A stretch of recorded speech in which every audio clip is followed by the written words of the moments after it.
Samuel the Hutt, the world is finally seeing Star Wars Visions. No, I can't wait to hear what they think. It's been really hard to not talk about all the details since we watched the screeners on Sunday. Right? Yeah. But the wait is finally over. We are free to share all of our overreactions to something that caught us completely off guard. Especially the episode we're talking about today. Yeah, The Ninth Jedi is without a doubt one of the greatest setups to a Star Wars animated series ever. Okay. Whoa, that is a... we get exactly. I mean, we're getting a little ahead of ourselves on that. We can hope that we eventually get that series. But today we're just going to be talking spoilers and reactions to The Ninth Jedi. That is next. This is Tatooine Sons. It's true. All of it. What is the name of the porg on the Millennium Falcon? Force is strong in my family. What do you think his name is? It's a big moment. I am a Jedi, like my father before me. Maybe Turbis? Do or do not. There is no try. Turbis? Pablo, if you're listening to this live stream, that porg's name is now Turbis. It's a good Star Wars name. We're not done yet. These guys recorded an awesome podcast called Tatooine Sons. Everybody was Cosplay coming out of I know. Star Wars Visions. But, I really want to do a Margrave cosplay. That mask is so cool. That'll take a lot of time. Maybe 3D you can printer. get to, like, the 501st with that, maybe? Oh, that'd be cool. That'd be really if they cool. let that happen. Well, welcome to Tatooine Sons, a pop culture podcast. As you just heard on that intro, we are the only fan podcast to name a canon Star Wars creature and be endorsed by Ryan Johnson. We believe that pop culture is the mythology of our generation, that there is a story and it is written on our souls. And when the stories are told right, these myths really speak to that story. And this one spoke it. Absolutely. Right. And this is why we are giving our spoiler reaction to one of the most amazing things to ever come out of Star Wars. And that you're is all getting on to me about my little comment. That is a safe statement. It is The Ninth pretty good, Jedi is so much more than what we thought it was going to be. Yeah, I mean, it's really easy to get excited about any new Star Wars, but this one doesn't feel like we can hype it enough. Yeah. I mean, again, I think I mentioned it on the non-spoiler preview. Is that what we called it? Yeah. Yesterday. Anyway, we're about as big of fans of The Last Jedi as there can possibly be. I don't think anybody is bigger of fans of The Last Jedi than we are. Would you guys agree with me on that? Yeah, I think that's a safe bet. But this episode of Star Wars Visions gave me the same feeling walking or turning it off, finishing it as I had walking out of The Last Jedi the first time I ever saw that. As the credits rolled, you were just like, wow, that was amazing. Yeah. I haven't seen you react like that with Star Wars in such a long time. It's been a long time. And that's, it's interesting because it's a different time for us. When The Last Jedi came out, we were at the very beginning of podcasting and we were sort of unaware of this side of Star Wars fandom that tends to find problems with everything and that kind of thing. And we were sort of new to this whole thing. So we walked out of The Last Jedi and we started talking about it on this podcast as we had just like the third episode or fourth episode. Yeah, it wasn't long. We were just gushing over The Last Jedi and completely oblivious to the fact that there would be people that didn't like this movie and they would be, it would be the most controversial movie in Star Wars history by the end of it. And so coming, for almost 4 years from that, being able to get that feeling again in the midst of, being a part of this world was really special. It's exciting and it's also a little bit worrying because I'm worried that we're going to have the same backlash as Last Jedi did again, but for this series. Yeah, we're going to have a different perspective this time because we've seen it before everyone else, so we can watch their reactions with our own opinions in mind as well too. It's going to be different. Absolutely. Now, for all of you listening right now, we want to be really, really clear. I think we've said it already. We're going to say it absolutely clear here. What is coming next is a spoiler reaction to Star Wars Visions, the episode, The Ninth Jedi. So if you haven't watched that episode yet, please pause this, watch it, and then come back and lose your minds along with us. And it's been only 23 minutes. It is. So you've got plenty of time to go watch that and then come back. All right.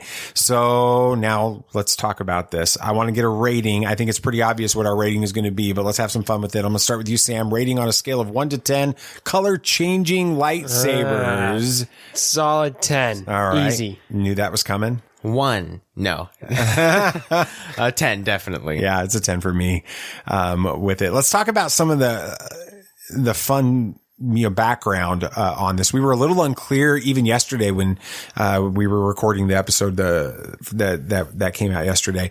We were a little unclear as to the setting of this, but as we were editing and preparing for this episode, we found out was it like an official post on some social media? It was. Tweet, I think. That they've established the setting, for this. And The Ninth Jedi is an epilogue exploring the future of the Jedi Knights after the fall of the New Order. And they said specifically that it was post T-Ross, post the Revenge of, the Rise of Revenge of the Sith. It is definitely post the Revenge of the Sith. But it's also post the Rise of Skywalker. By like centuries, right? Yeah, it seems like it's centuries later, from this. So the big question there, there's so much to unpack. Okay, sorry. Just an interesting mindset. Does that mean that in that timeline, or not in this timeline, but in this episode, the events of 1 through 9 is what High Republic is to the events of 1 to 9? Kind of, yeah. That's crazy. It is. And so it's not really that long ago. No, it's in a galaxy far, far away. It's like it's more recent. It's a more recent time in a galaxy far, far away. There we go. Slightly less long. Now that idea of exploring the future of the Jedi Knights after the fall of the New Order, there's a lot there to unpack. It's not just a simple statement. Nate, what are your thoughts on some of that? There's a New Order. Who formed it? Was it like Rey and Finn, or was it just Rey? Maybe. I mean, it could have been Rey with the guidance of a Force ghost Luke. Could Cal Kestis have been involved? Could have been Cal Kestis. And we don't even know if this is the same, like, should we go there? Multiverse? No, we're not. There's no multiverse in Star Wars. It's getting confusing. These aren't canon. No. These could be legends. They are not canon. But this one feels like it could very well be made canon. And I think so. We got to figure out that part of it. Yeah, I think it kind of lends itself to being able to be canon because it's so far in the future. But what caused the Jedi Order to fall again? I mean, the Jedi Order has like risen and fallen and risen and fallen probably 2 or 3 times at this point. It goes back to The Last Jedi and to the sequel trilogy. There's no light without dark. There's always has to be balance. So the Sith are always going to be a thing. And I guess we can just go ahead and get into spoilers. There are more Sith right now than there are Jedi because they killed all the other Jedi that got that message. That's true. So they're having to search for more and more Jedi. So there are a lot of Sith. So the rule of 2 is gone in this storyline. The rule of 2 is gone. The rule of 2 is no more. I think because they may not know. It may be so long that they just forgot about that tradition because Palpatine was gone. There were no Sith. They might have just had old texts and they might have needed to survive to the point where they can't have a rule of 2. You can't have 2 Sith taking over a galaxy of Jedi. And in your headcanon, which you can have a little fun with headcanon in these kinds of stories. That's what these episodes are. Right.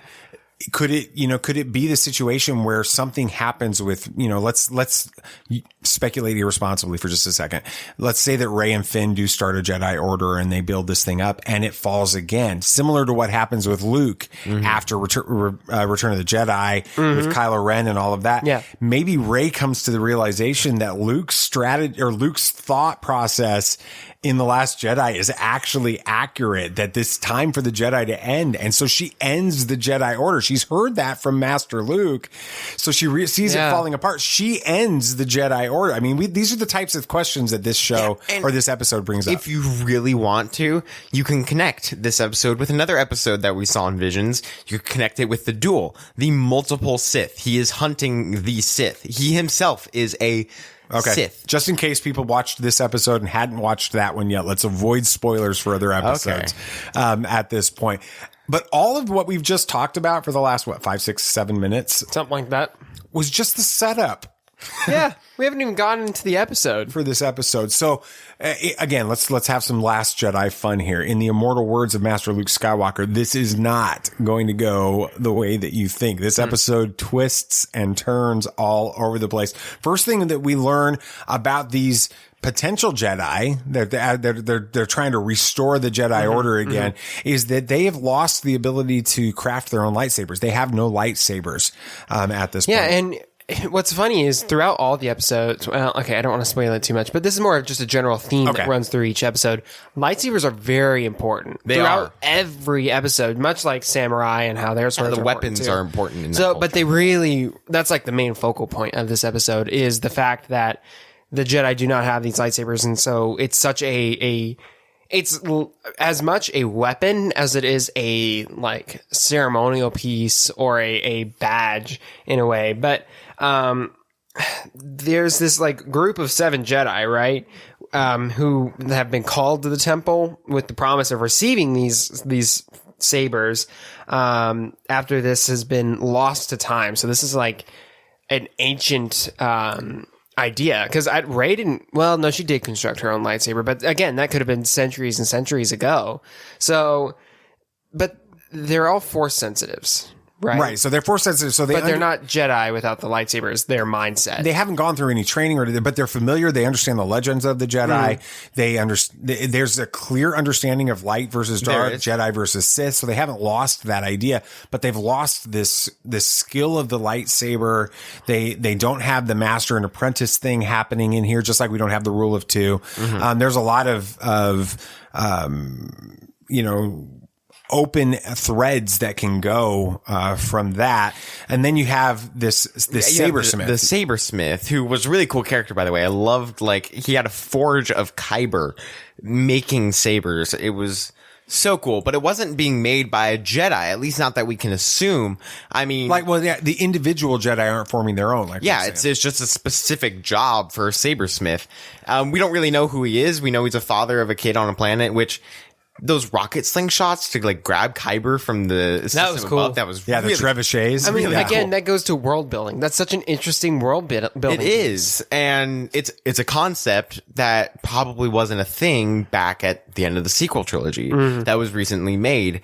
But I mean, how did this sabersmith learn how to forge a saber? I mean, and it seems like it's illegal. Like he's not supposed to be doing this. Like the Jedi are still not allowed. So did the Empire take back over, or is the Republic still thing, but they're just not a fan of the Jedi anymore because maybe that's why they fell, is like the Republic didn't like the idea of the Jedi. Right. And, he's forming these lightsabers in this forge like you guys are talking about. They're on this planet where there is a Jedi temple, and they're going and they're using these trebuchets with rocket slingshot. That was so cool. It was crazy. Only in anime can you pull off that kind of stuff. And they're pulling the kyber crystal down, right? And so the little girl, Kara, is helping her dad harvest these. She's using the slingshot trebuchet things to do that. But when they get in the forge and he finishes making that final lightsaber, he actually ignites it, and it ignites blue. Now, when we're watching that, in this point of the story, it doesn't seem like it's a big deal. No, it's like, oh, cool, it's a blue lightsaber. It's a blue. It's a blue kyber crystal. It glows blue. Great. But that's actually a much bigger deal than that. It really is, because later on, just a couple seconds after that, he says that the color, he made these to be specifically for the color of the wielder, based on their strength and connection to the Force. Because Kara grabs one of the sabers, or maybe the same saber. It's that same saber, yeah. And lights it up, and it's like this clear. It's like colorless. clear It's weird. It's not the black green saber stuff. I thought for a second it was like, oh, they messed up the animation. There's something wrong. Or the screener is messed up. Right, or something yeah, I thought it was a bad file. I'm like, what is this? And then he explains that, like what you said, Nathan, it changes based on the person's connection to the Force, and she doesn't have one really. So her saber is colorless, not black, not white, nothing. It's just colorless. But and back- it's like changing length and everything too. But then you have to back that up and realize that if it turns blue for him, for the Sabersmith, then he's got a connection to the Force, and it's strong because it was a strong blade. It was. Yeah. At that point. So who is the Sabersmith? How does he know how to forge these lightsabers? Maybe if, hopefully, I can say when we get a follow-up series and they're looking for him. I mean, I know it's going further into the episode. Yeah, but, you're going all the way to the end, but that's fine. and they're looking for him.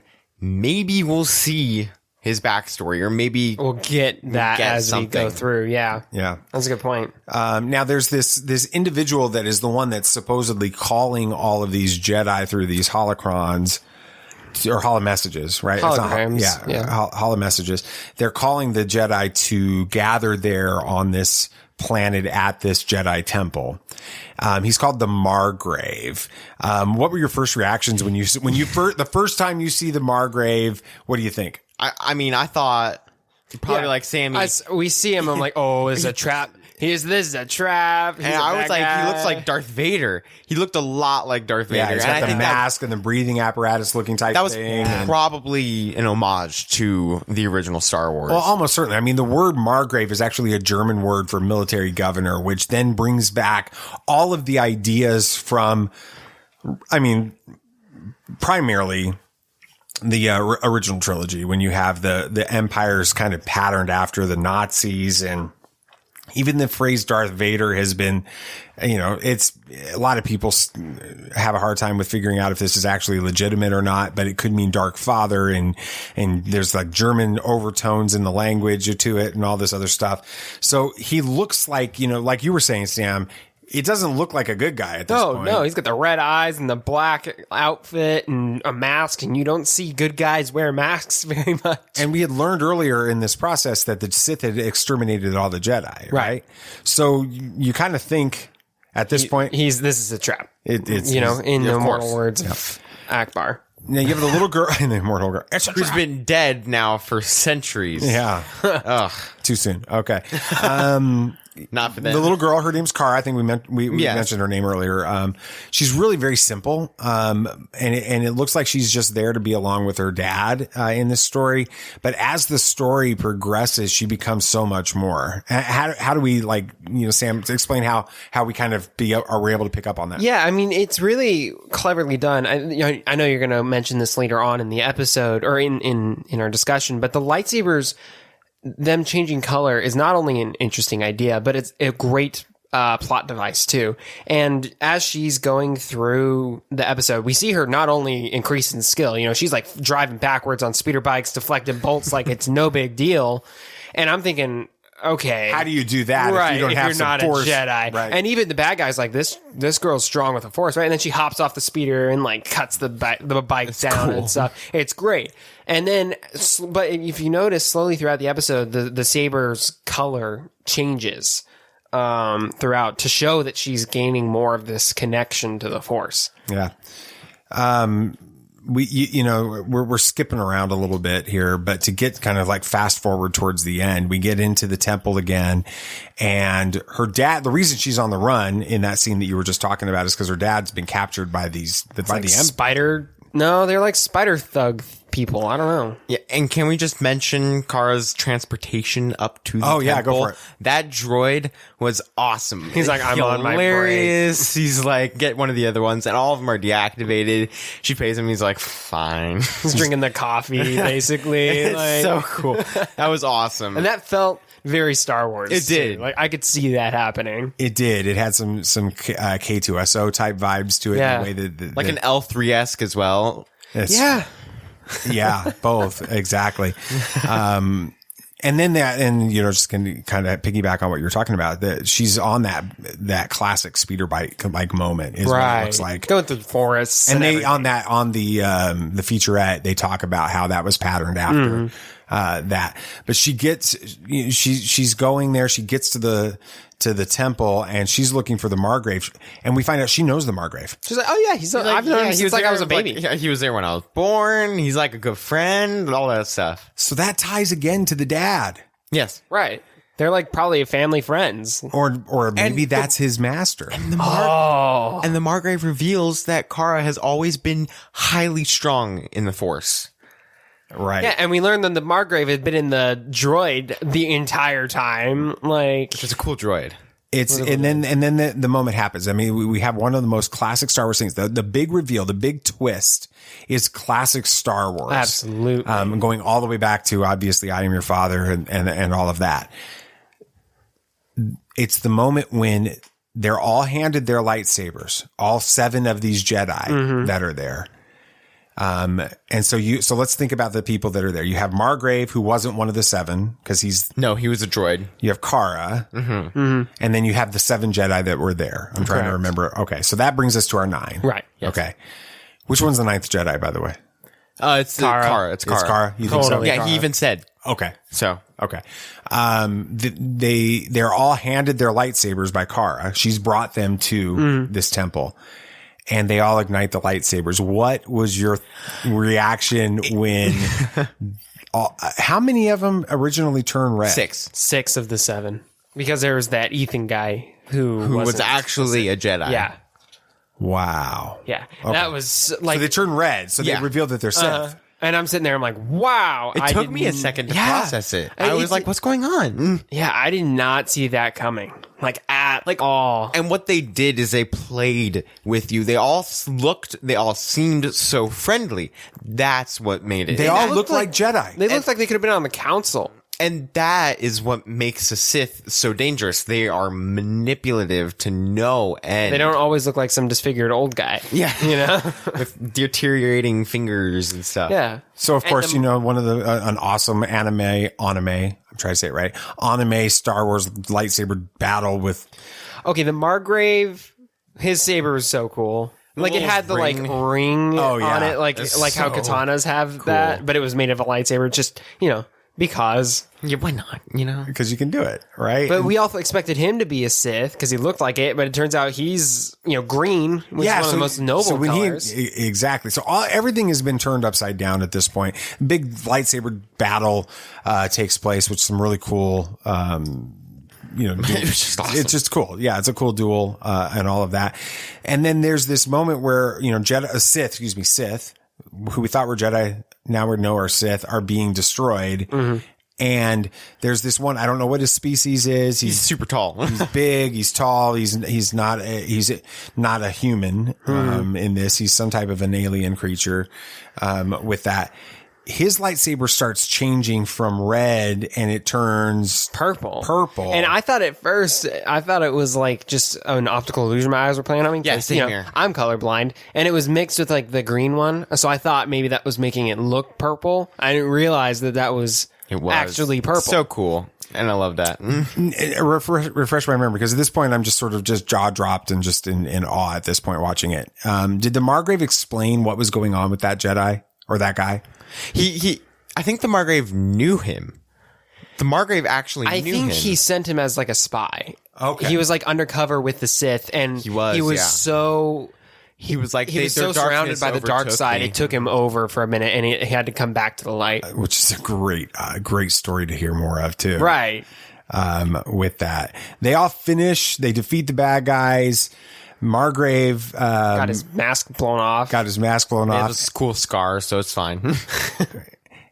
And now the episode basically ends where they get on a ship, a giant like floating island ship, to go search for Kara's father. Right. This, guys, is the start of her hero's journey. She's got the mentor. She's got the fellowship. She's become part of something bigger she didn't realize that she was a part of. Mission. She's now got a quest. You can't tell me this doesn't set up an unbelievably compelling series. And what's cool is since it's set so far in the future, it allows them so much freedom to not really mess with canon very much. It allows for interesting world building because it's, who knows how much has changed in centuries like that. It could be potentially, and they don't even ever have to make this canon. They can. That's true. They can resign this to the Legends universe, and it'd be perfectly fine. Yeah, with that, but it's a story that I think we all agree we need to have. Oh, most certainly. Yeah. There's a big dad moment in this. I am your father. The Ninth Jedi teaches us a really important lesson I think we all need to hold in the back of our minds, and that is we can't always believe our eyes. There are those who look like they're your allies who are really your enemies. There are those who seem dangerous and that they can't be trusted, who are the ones who will come to your aid in your darkest moment. Now, life would be a lot easier if everyone just ignited lightsabers and revealed who they really are on the inside. That would be nice. But that isn't reality. And that's why we need others in our lives who see things that we're blind to, that we're missing. It could be a parent or a teacher. It can be a friend. Sometimes even someone who looks like an enemy. It doesn't matter. The bigger concern is whether or not we're willing to listen to their wisdom when they share it. So, this will be a busy week for us. We will have a third episode, our regular episode, because we've done these 2 bonus ones. Mm-hmm. We got our regular episode coming out on Friday. What are we going to talk about on that? Yeah, I'm going to be talking about what if Thor. That's it. Because we don't know the actual story yet. Yep. But A.C. Bradley promises... She's the writer of it. Yeah. It's a slightly less tragic story than the Doctor Strange episode. Well, that's good. I don't know if that's a good or bad thing. Nate, what are you talking about? I'm going to be giving a refresher on Venom and a preview of Venom Let There Be Carnage, along with some responsible speculation about the end credits scene. And we can confirm the runtime is 90 minutes. That is short. It is a very short movie. And then we're going to keep talking about Star Wars Visions. I have a feeling we're going to be talking about that for a long time, even after we finish reviewing them. But we'll give our spoiler review of TOB1 from Star Wars Visions. I can't wait to talk about that one. That was another one that really surprised me with it. Can't wait to talk about it. All of them surprised me. They did. Yeah. Well, thanks guys so much for listening to Tatooine Sons, a pop culture podcast. You had a good time. It would be awesome if you could share this with your friends. Yeah. And of course, this show is only a small part of the Tatooine Sons world. So be sure to like us on Facebook and join our Facebook discussion group, and follow us on Twitter to get in on all of the action and keep up to date with everything we've got going on at TatooineSons.com. Absolutely. Don't forget to follow the show on your favorite podcast app so you don't miss our next episode coming in just a couple of days. And remember, if you drop us a review at podchaser.com /Tatooine Sons, that's it, right? Yeah, podchaser.com /Tatooine There you Sons. go. It's hard when you're doing all these episodes and watching all this stuff. You know, I don't know. Some people do daily stuff. I don't know how you do it. Anyway, if you drop us a review at podchaser.com /Tatooine Sons, we are going to make a donation in your honor to one child, and that is going to help a child living in extreme poverty. So thank you for doing that. All right. Anything else you guys would like to say? May the Force be with you. May the Force be with you. May the Force be with you always. This party's over. I like that Wookiee. Don't get technical with me. Joy, please. Yep, yep.